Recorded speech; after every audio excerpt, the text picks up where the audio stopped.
1988년은 저한테 굉장히 인상 깊은 해입니다. 대한민국 서울에서 올림픽이 있어서가 아니고요. 제가 군대를 간 해입니다. 10월 달에 군대를 갔는데 군대를 가니까 굉장히 막막했습니다. 군대에서 제일 위로가 됐던 게 주일날 교회 가는 거였거든요. 교회 가면 그렇게 눈물이 흘러요. 그냥 줄줄 수도꼭지 틀어놓은 것처럼 눈물이 흐릅니다. 알고 보니까 우리 친구들도 그러고 선배들도 그러고 다 그랬다는 이야기를 들었습니다. 왜 그랬을까? 군대같이 힘든 상황 속에서 예배를 드릴 수 있어서 감사해서 그랬을까? 아니면 신세가 한탄스럽고 앞날이 막막하고 힘들고 두려워서 그랬을까? 제 생각에는 후자가 더 컸던 것 같습니다. 그래서 눈물이 막 흘렀던 것 같아요. 3주차 정도였는데 그 주일도 눈물을 줄줄 흘리면서 예배를 드렸습니다.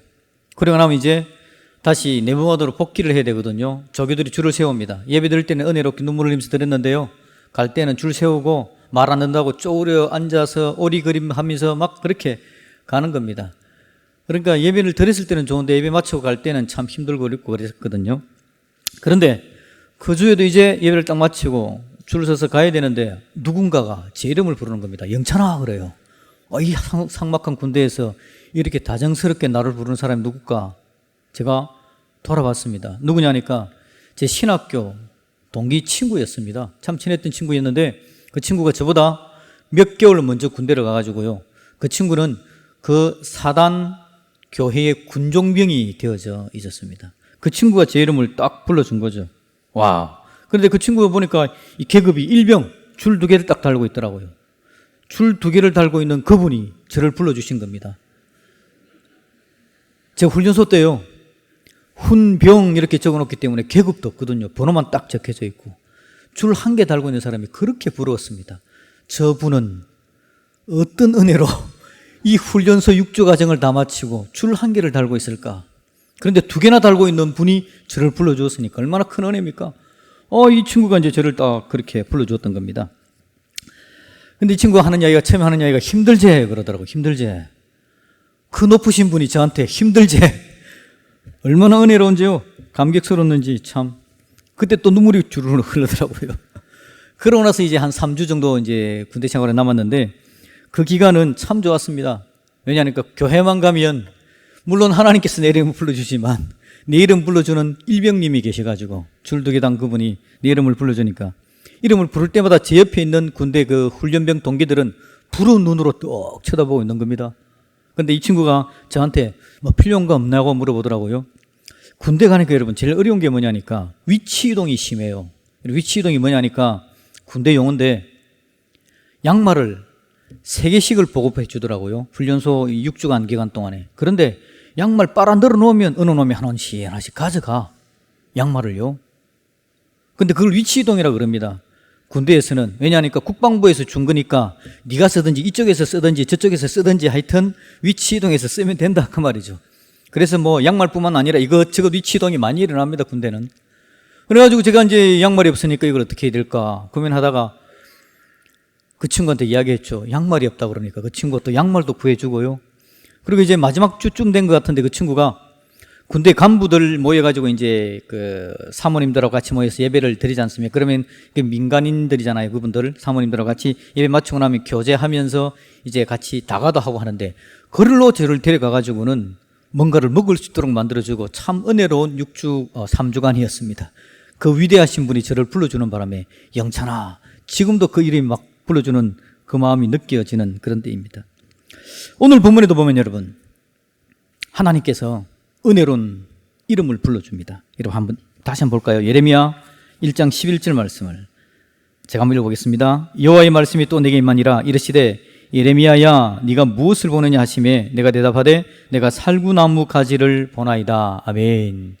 하나님께서 예레미야를 불러주신 겁니다. 예레미야야. 물론 오늘 이 말씀 가운데 여러분 이 구절만 가지고 이야기하려는 건 아니고요. 예레미야서 1장 전체를 읽어보시면 하나님께서 예레미야를 부릅니다. 그에게 말씀하시죠. 그리고는 하나님의 역사가 시작되어지는 걸 보게 되어집니다. 우리 교회가 큐티를 합니다. 그래서 지난주까지는 히브리서를 가지고 큐티를 했고요. 이번 월요일부터 이제 예레미야서를 가지고 큐티를 하게 되어지고 새벽기도 때 함께 나누게 되는데 이번 월요일 날 새벽기도 본문에 이 예레미야 1장을 함께 봤고요. 제가 이 말씀을 묵상하는 가운데 느껴지던 게 하나님께서 예레미야의 이름을 부르는 걸 보면서 그때 그 친구가 제 이름을 불러줬던 그때가 생각이 확 나면서요. 하나님께서 예레미야를 불러주시는 그 상황에 그 친구가 제 이름을 부름으로 말미암아 제 6주간의 그 훈련소 생활 가운데서 절반 남은 3주간이 그나마 뭔가 좀 숨통이 트이는 듯한 느낌을 받게 되어진 것. 우리 하나님께서 예레미야의 이름을 불러줌으로 말미암아 예레미야의 삶에 온 이스라엘에 하나님의 은혜의 숨통을 틔워주는 그런 것들을 제가 한번 묵상해 본 거죠. 여러분, 왜냐하니까 예레미야의 상황이 참 힘들고 어려운 상황이었습니다. 예레미야만 힘든 게 아니라요, 예레미야 민족 전체, 이스라엘 민족 전체가 힘들고 어려운 상황이었습니다. 그때 부패가 가득했습니다. 므낫세라는 남유다의 왕이 있는데 남유다의 왕 중에서는 제일 나쁜 놈입니다. 제일 악한 왕이었죠. 이 므낫세 때로부터 시작해서 남유다가 급격하게 기울기 시작합니다. 타락하고 부패하고 하나님 앞에 온전히 서지 못하는 상황들이 만들어져 갔던 거죠. 그러다가 남유다의 왕 가운데서 제일 개혁적인 왕이 요시야라는 왕이 등장합니다. 뭔가를 하려고 개혁을 막 일으킵니다. 그런데 이 요시야가 무깃도라는 전쟁터에서 전사를 해버리고 맙니다. 그나마 소망이었죠. 죽어버립니다. 그러자 이 남유다는 이제 소망이 없어집니다. 더 악한 길로 달려가는 상황이 발생이 되어진 거죠. 거기다가 여러분 이스라엘 땅을 가만히 보시면 팔레스타인 땅요, 고대에 강대국들이 그 주위에 즐비하게 둘러서 있습니다. 이스라엘 밑에는 이집트가 있잖아요. 그리고 이집트에서 400년 동안 이스라엘 백성들이 종살이 한 거 우리가 알고 있습니다. 그리고는 뒤에 나타난 지금 남유다 때고요, 예레미야 때는, 이때는 북이스라엘은 이미 멸망을 했습니다. 어디에 멸망했냐 하니까 아수르 제국에게. 아수르 제국을 넘어뜨리고 일어선 게 바벨론 제국인데 이 바벨론 제국이 지금 남유다를 넘어뜨릴 겁니다. 예레미야서가 이제 시작되고 있는데요, 좀 뒤쪽으로 가면 이제 결국 이 남유다도 멸망하게 되어집니다. 그 다음에는 페르시아 바사 제국이 일어나고요, 그 다음에는 헬라 제국, 그 다음에 로마 제국으로 이어지는 계속해서 세계 제국들이 일어나서 이 이스라엘을 꽉 옥죄어오는 상황이죠. 여러분, 주변이 강하면 내한테 뭔가 힘이 좀 있어야 되지 않습니까? 주변이 강하면 내가 하나님을 잘 섬기고 은혜의 숨통을 틔우면서 하나님 사랑 가운데 서 있으면 별로 문제가 없는데, 지금 남유다는 주의 열강들이, 제국들이 가득한데 자기들조차도 부패하고 타락하고 하나님 말씀 제대로 안 듣고 므낫세부터 시작해서 우상 숭배가 만연한 그런 상황이었더라라는 겁니다. 그때 여러분, 오늘 우리 하나님께서 예레미야야라고 이름을 부르시는 겁니다. 답이 없는 그때에, 대책이 없는 그때에, 살아가는 삶의 방법을 못 찾고 있는 그때에 하나님께서 예레미야야라고 부르시는 거죠. 사실 그때부터 우리 하나님은요, 새로운 하나님의 은혜를 더하시고 지금 범죄하여서 썩어 문드러져 있고 멸망할 수밖에 없는 이 남유다에 대한 하나님의 새로운 계획과 하나님의 은혜를 펼쳐가기를 시작해 가시는 거죠. 오늘 우리 시대도 힘들고 어렵습니다. 오늘 우리 시대가 참 우리의 삶에 있어서도 힘들고 어려운 일들이 가득 차고 있습니다. 이때에 그 상황 속에서 예레미야야라고 부르신 그 하나님의 은혜, 하나님께서 그 이름을 불러주시는 그 놀라운 은혜가 저와 여러분에게도 있기를 주님의 이름으로 축복드립니다. 우리 하나님은 이름을 불러주시는 하나님, 우리 하나님은 저와 여러분들의 이름을 알고 계십니다. 제가 여러분 목회를 하고 있는데요, 기억력이 너무 안 좋아요. 건망증이 너무 심하고요. 그래가지고 청년들 만나서 이야기하면 네 이름 뭐냐 물어봅니다. 대답해 주죠. 그럼 제가 꼭 그 뒤에 이렇게 이야기합니다. 내가 다음 주에 또 물어볼 수 있다. 마음에 상처 입지 말아라. 제가 그렇게 이야기를 해주기도 하는데, 또 어떤 때는요, 이렇게 건망증이 심한데도 불구하고 10수년 전에 우리 교인의 가족의 이름이 기억이 납니다. 참 희한합니다. 이게 무슨 연유인지는 모르겠어요. 2-3주 전에 들었던 이름은 기억 못하는데 13, 14년 전에 우리 교회 나온 사람도 아니고 우리 교인 가족인데 그 이름이 기억이 나요. 참 희한한 일도 다 있다 싶은 생각이 들어지는데, 우리 하나님은 건망증 심한 분이 아닙니다. 우리 하나님은 우리 모두의 이름을 뚜렷하게 알고 계시는 분, 그분이 바로 우리 하나님이신 줄로 믿습니다. 그분은 나보다 나를 더 잘 알고 계시고 나보다 나를 더 사랑하시는 분, 그분이 우리 하나님이시죠. 그 하나님은요, 우리의 이름 부르는 것을 포기하지 않습니다. 성경의 전체 이야기를 한번 쭉 읽어보시면요, 수없이 하나님은 성도들의 이름을 부르십니다. 하나님의 백성들의 이름을 부르십니다. 부르시고 또 부르시고 부르셔서 새롭게 다듬어가기를 원하시는 것이 하나님의 마음이죠. 그 하나님은 이름 부르기를 포기하지 않는 겁니다. 저와 여러분들의 이름 하나님은 한번 부르기 시작했습니다. 언제요? 우리가 예수 믿기 시작했을 때. 그때 우리 이름을 부르기 시작한 그 하나님은 우리가 이 땅을 떠날 때까지 포기하지 않고 또 부르시고 또 불러주실 줄로 믿습니다. 하나님께서 이름 부르시는 거 포기하라고 말도 하지 마시고 여러분들 기대도 하지 마십시오. 하나님은 계속해서 우리 이름을 불러주실 겁니다. 그러면 하나님께서 우리 이름을 부를 때 어떤 일이 일어날까요? 여러분 요한복음 11장 43절 말씀을 같이 한번 읽어보겠습니다. 시작. 이 말씀을 하시고 큰 소리로 나사로야 부르시니 아멘. 나사로야 나오라 라고 이야기합니다. 이 나사로는 지금 어떤 상황이냐면 여러분 알다시피 죽어있는 상황입니다. 죽어있는 상황이죠. 나오라 라고 이야기합니다. 무덤에서 나오라는 겁니다. 죽어있는 나사로를 우리 주님께서 불러내시는 장면입니다. 가족들이 절망하고 있습니다. 가족들이 절망하기를 예수님께서 오시니까 예수님이 조금만 일찍 왔더라면 이 나사로가 죽지 않았을 건데요. 절망 가운데 있는 상황입니다. 절망 속에서, 죽음 속에서 우리 주님께서 그를 불러내신 겁니다. 우리가 살아가는 삶에 절망이 많죠. 이제는 죽었다, 숨이 딸깍하고 넘어갔다라는 생각이 들 때 있습니다. 여러분, 우리 하나님께서 그때도 우리의 이름을 부르시고 결국은 우리를 일으켜 세우실 능력의 하나님이 우리 하나님이신 줄로 믿습니다. 나사로의 이름을 부르는 순간 죽음이 나사로의 숨통을 막은 겁니다. 이제 나사로는 남은 그는 죽음으로 말미암아 육신이 썩어가는 것 외에는 답이 없었습니다. 그때에 우리 주님께서 나사로야 라고 부르실 때 죽음의 숨통을 틔운 겁니다. 숨결이 그에게 전달되어진 겁니다. 피가 돌게 만들어주셔서 그로 하여금 일어나게 만드신 하나님, 그 하나님께서 오늘 저와 여러분의 죽어있는 상황 속에 있는 모습을 보시고 우리의 이름 부르심으로 말미암아 숨통 틔우시고 피가 돌 수 있도록 은혜와 능력으로 채워주실 줄로 믿습니다. 살려주시는 거죠. 이름 부르면 살아납니다. 우리 하나님께서 이름 부르면 또 어떤 일이 일어날까요? 여러분 사도행전 9장 4절 말씀을 4절 5절입니다. 같이 읽습니다. 땅에 엎드려져 들음에 소리가 있어 이르시되 사울아 사울아 네가 어찌하여 나를 박해하느냐 하시거늘 대답하되 주여 누구시니까 이르시되 나는 네가 박해하는 예수라. 아멘. 여러분 잘 아는 사도 바울, 이 사도 바울이 회심하기 전의 이야기입니다. 사울이었을 때죠. 우리 주님께서 그를 찾아가시는 겁니다. 이 사울은 유대교의 인간적인 전통에 쩔어 있는 사람이었습니다. 그래서 예수님께서 메시아로 이 땅에 오셨음에도 불구하고 유대교의 전통에 쩔어 있느라고, 인간적인 전통에 쩔어 있느라고 예수님을 알아보지도 못하고 예수님을 메시아로 맞아들이지도 못했습니다. 예수님을 십자가에 죽일 때 당연히 죽여야 된다고 생각했고 스데반이 돌 맞아 죽을 때 증인까지 있었던 사람이죠. 나가서 예수 믿는 사람을 잡아 죽이겠다고 군대를 동원했던 사람이 사울이었습니다. 그는 여러분 오해와 편견으로 가득 차 있었습니다. 오해와 편견 때문에 하나님도 알아보지 못하던 사람이었죠. 여러분 우리 인생 가운데 오해가 많고 편견이 참 많습니다. 부부간에 싸움을 할 때가 있잖아요. 싸움은 아니고 그냥 말다툼이죠. 예. 뭔가 문제가 있을 때 거기 보면 꼭 오해가 있고 편견이 있습니다. 오해와 편견이 동원되어지면 더 많은 문제를 막 만들어가는 거죠. 우리 삶에 오해와 편견만 좀 없어도 좀 숨통이 튀지 않을까라는 생각이 들어지기도 합니다. 오해와 편견이 사울을 어떻게 만들었습니까? 그 똑똑하고 머리가 예리했던 그 사울이 그 예리함으로 말미암아 예수님도 알아채지 못하게 만들어버린 게 오해와 편견이었습니다. 우리 주님께서 사울을 만나주죠. 사울아 사울아 누구십니까? 나는 네가 핍박하는 예수다 라고 이야기합니다.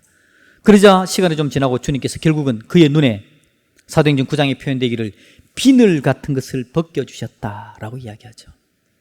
주님께서 이름을 불러주었을 때에 그의 눈에 비늘이 벗겨진 겁니다. 오해와 편견이 사라져 주님을 제대로 볼 수 있는 사람이 되어진 거죠. 여러분 우리 살아가는 삶 가운데 주님께서 이름을 부르시면 치유의 역사가 나타나게 되는 줄로 믿습니다. 오해와 편견으로 병들어져 있습니다. 썩어져 가고 있죠. 주님이 부르신 그 부르심은 그의 오해와 편견을 제거하시고 그로 하여금 다시 일어서게 만드는 놀라운 능력을 대해준 겁니다. 또 다른 치유를 경험한 사람들이 있습니다. 누가복음 19장 5절 말씀을 읽어보겠습니다. 시작. 예수께서 그곳에 이르사 쳐다보시고 이르시되 삭개오야 속히 내려오라 내가 오늘 내 집에 유하여야 하겠다 하심이 아멘. 삭개오 물질 만능주의자였습니다. 세리였습니다. 유대인들로부터 욕 듣는 사람이었습니다. 민족의 배신자였죠. 그 당시 유대인들에게 있어서 상종하지 못할 두 사람, 창기와 세리는 상종도 하지 말아라 그랬습니다. 그래서 그 당시 자기 동족들에게 얼마나 질타를 당하고 미움을 당하는지, 수근수근하는 소리를 듣는지, 그 사람이 바로 삭개오였습니다. 그 삭개오에게 주님께서 가십니다. 삭개오에게 이야기하죠. 삭개오야, 내려오너라. 오늘 내가 너희 집에 유해야 되겠다라고 말하고 있습니다. 삭개오가 여러분, 사람들의 미움을 받으면 어떻게 될까요? 나쁜 짓을 하는 겁니다. 자기도 나쁜 짓인 줄 알죠. 그런데 세리로서 살다 보니까 나쁜 짓을 하는데 처음에는 왔다 갔다 좀 조심스럽게 나쁜 짓을 합니다. 근데 욕을 많이 들으면 어떻게 될까요? 욕을 많이 들으면 에이 하고는 그냥 갈 대로 가버리는 겁니다. 그냥 이왕욕 듣는 그냥 마음대로 가면 나쁜 짓을 해버리는 거죠. 독한 마음 품고 더 나쁜 짓 하고 달려가는 겁니다. 그 당시 세리들이 그렇게 살았습니다. 그런데 여러분, 주님께서 삭개오의 이름을 부르는 거죠. 삭개오야, 이름을 불러줍니다. 이름을 부르셨을 때 주님께서 부르시는 그 이름이 삭개오의 마음에 들어가서 그의 마음을 녹이는 거죠. 그의 마음을 녹입니다. 그리고는 그가 주님께 고백하기를 내 삶을 바꾸겠습니다.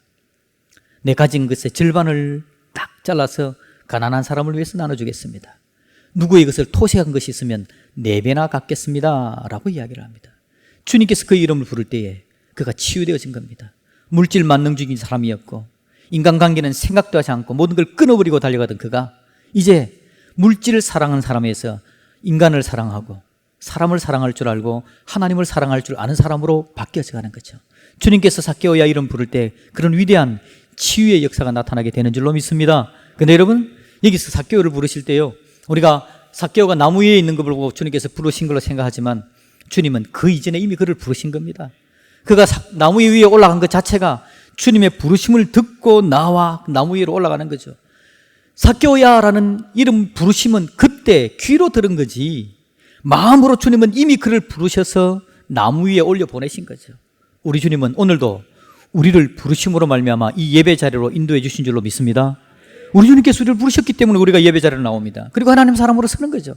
우리 주님은 우리를 부르는 걸 포기하지 않는 겁니다. 마음으로 부르시고 영으로 부르신 주님의 인도함을 받들어 우리가 여기에 나왔습니다. 이제 나왔으니까 여러분, 귀로도 한번 들으면 좋지 않습니까? 내 이름을 부르시는 옆에 있는 분 이름 한번 불러줄까요? 이름을 모르시면 그냥 장로님, 집사님, 권사님 부르고 되고요. 뭔지도 모르겠으면 그냥 성도님이라고 부르면 됩니다. 이름 알면 앞에 이름을 한번 붙이시고요. 옆에 있는 분 이름 한번 불러봅시다. 시작. 예, 제가 보니까 어느 부분은 싸운 것 같습니다. 쳐다보지도 않네요. 여러분, 부르시는 주님의 이름, 이름을 부르시는 주님의 은혜 얼마나 놀라운지 모릅니다. 치유가 일어나게 만들어주는 거죠. 그럼 여러분, 또 이사야가 주님으로부터 이름을 부름받음을 받게 되어지는데 이사야 6장 8절 말씀을 한번 읽어봅시다. 시작. 내가 또 주의 목소리를 들으니 주께서 이르시되 내가 누구를 보내며 누가 우리를 위하여 갈고 하시니 그때 내가 이르되 내가 여기 있나이다 나를 보내소서 하였더니 아멘. 우리 주님께서 이사야를 부르는 장면이죠. 그랬더니 이사야가 내가 여기 있습니다 나를 보내십시오 라고 이야기합니다. 주님께서 부르실 때는요, 사명으로 불러줄 때도 주님께서 부르십니다. 주님께서 부르시는 순간 내가 왜 여기에 존재하는지, 내 사명이 뭔지 알게 되어지는 겁니다. 주님의 이름을 부르기 전에는 내 안으로만 자꾸 관심을 가지게 되어지고 나 중심적으로 내 욕심을 채우는 데 관심을 가졌던 자였다면 주님께서 이름을 불러주는 그 순간 내가 여기 있습니다 주님 쓰십시오, 주위를 바라보게 되어지고 주위를 향하게 되어지고 하나님의 은혜, 하나님 능력 가운데 쓰임받는 위대한 역사가 나타나게 되는 줄로 믿습니다. 주님께서 그렇게 우리를 불러주시죠. 그런데요, 주님이 부르실 때 부담될 때도 있습니다. 아담 같은 경우입니다. 죄를 지었습니다. 죄를 지었는데 하나님으로부터 숨어 있는 거죠. 숨어 있을 때 그냥 하나님께서 지나가시면 되는데 꼭 부르셔요. 아담아 부르니까 아담이 부담이 되는 겁니다. 아담이 여러분 숨어 있을 때도 하나님은 아담을 부르십니다. 부르는 이유는 뭐냐니까 하나님께서 아담을 불러서 죽여버리려고 부르는 게 절대 아닙니다. 아담을 살리시려고. 아담이 숨으니까 오히려 더 부르는 겁니다. 불러서 하나님과의 관계를 회복시키고 그 이후를 어떻게 살아갈지에 대한 하나님의 계획 함께 하기 위해서 하나님께서 아담을 부르는 겁니다. 불러서 이제 새로운 계획을 세우는 겁니다. 물론 에덴에서는 쫓겨날 수밖에 없지만 죄지은 인생으로서 이 땅을 살아가는 데 있어서 하나님은 그와 함께 하시고 그를 붙들어 주기를 바라시는 거죠. 그래서 그가 변화되어지고 돌아와서 다시 하나님께 서게 하기 위해서 하나님은 아담이 죄를 지어서 하나님을 멀리하고 떠나가고 숨고 싶음에도 불구하고 아담아라고 불러주시는 겁니다. 여러분, 힘들고 어려울 때 이러면 있죠. 죄를 짓기도 하고 하나님 앞에 온전한 모습으로 살지 못할 그때에도 하나님은 우리를 외면하지 않고 끝까지 부르십니다. 우리 이름 부르십니다. 이유는요, 회개하고 돌아서서 다시 하나님과 함께 은혜를 나누며 주님의 사람으로 교제하자고 우리를 부르시는 겁니다. 그때 여러분 외면하지 마시고 예수님 하고 다시 주님 앞에 우리의 마음을 내어놓고 나갈 수 있는 저와 여러분 되시기를 주님의 이름으로 축복드립니다. 아멘. 그런데 여러분, 우리 하나님만 우리를 부르는 게 아니죠. 많은 것들이 우리를 부릅니다. 우리 이름 부르는 자들이 얼마나 많은지 모릅니다. 유혹거리들이 참 많죠. 주영찬님 하고 따르릉 전화가 옵니다. 주영찬님, 예? 하면 내 정보를 어떻게 알았는지 다양한 걸 막 이야기하죠. 내 정보를 어떻게 알았는지 모르겠어요. 폰으로 여러분 문자가 하나가 왔습니다. 수십만 원이 결제되었습니다. 잘 결제되었습니다 하고 딱 오고 밑에다가 링크 하나가 딱 걸려있죠. 그리고 이거 뭐지 하고 딱 손대려고 하는데 주위에 있는 사람이 그거 손대지 마. 그거 손대면 다르게 연결돼서 폰으로 뭐 어떻게 문제가 생긴다는 거죠. 여러분, 그런 거 얼마나 많은지 모릅니다. 보이스피싱부터 시작해서 내 이름을 불러줍니다. 부르는데 자기들의 욕심을 채우기 위해서 나를 이용해 먹으려는 부름들이 너무 많은 거죠. 신천지가 부릅니다. 내 이름 어떻게 알았는지.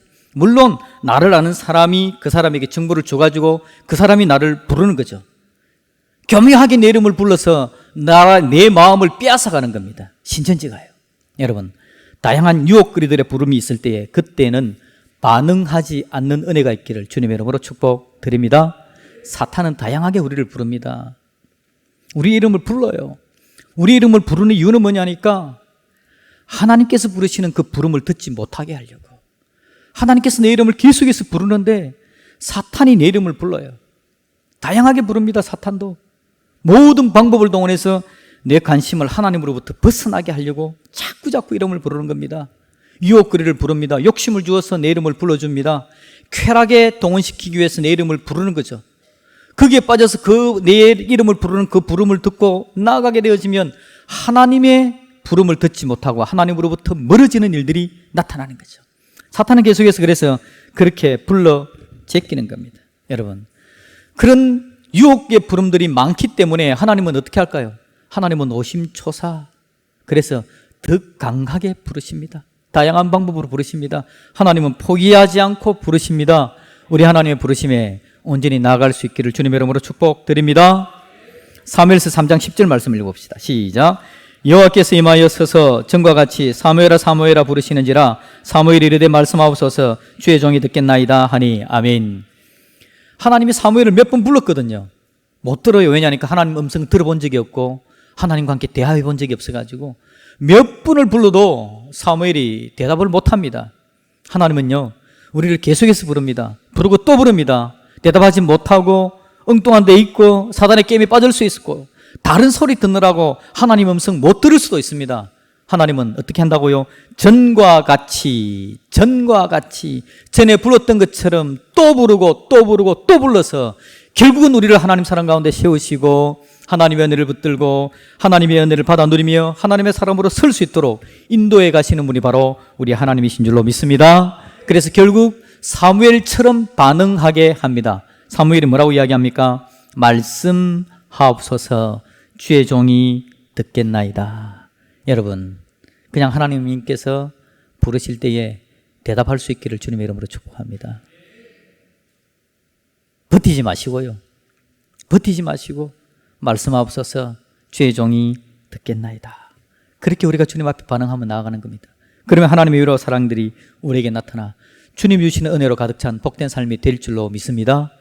우리 하나님께서 우리 이름을 계속해서 부르시는데 우리의 이름이 아름답게 되는 방법을 성경에서 한번 발견해 보면요, 성경에서 우리의 이름을 우리가 부르지만 하나님의 이름에 대한 이야기가 나옵니다. 주기도문을 우리가 외우죠.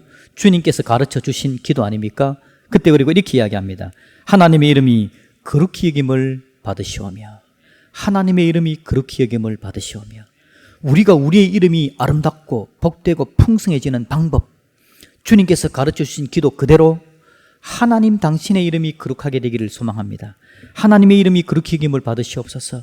하나님의 이름의 거룩함과 하나님의 이름의 거룩함의 영광이 드러내지게 하기 위해서 내 삶을 하나님께 드려가는 삶을 살 때에 저와 여러분들의 이름은 아름다운 이름, 거룩한 이름, 복된 이름으로 서게 될 줄로 믿습니다. 우리 하나님께서 우리를 부르실 겁니다. 대답하시고요, 하나님이 따스하고 사랑스러운 음성으로 나를 불러주실 때에 그렇게 한번 해봤으면 좋겠습니다. 하나님이 나를 불러주시기에 하나님의 그 사랑을 내 가슴에 담아 나도 누군가의 이름을 한번 불러보겠습니다. 그래서 하나님께서 내 이름을 불러주심으로 말미암아 내 삶이 회복되고 죽음의 자리에서 일어나게 되어지고 오해와 편견의 자리에서 치유함을 누리게 되어지며 내 살아가는 삶에 어떻게 살아야 될지에 대한 사명을 깨닫게 된 것처럼 하나님께서 나를 사랑하신 그 사랑으로 내가 누군가의 이름을 불러줌으로 말미암아 하나님의 사랑 담긴 그 이름을 그가 들음으로 말미암아 그도 하나님을 깨닫고 알게 되어지는 놀라운 은혜가 있게 하여 주옵소서. 그게 저와 여러분들의 기도 제목이 될 수 있기를 주님의 이름으로 축복드립니다. 우리 같이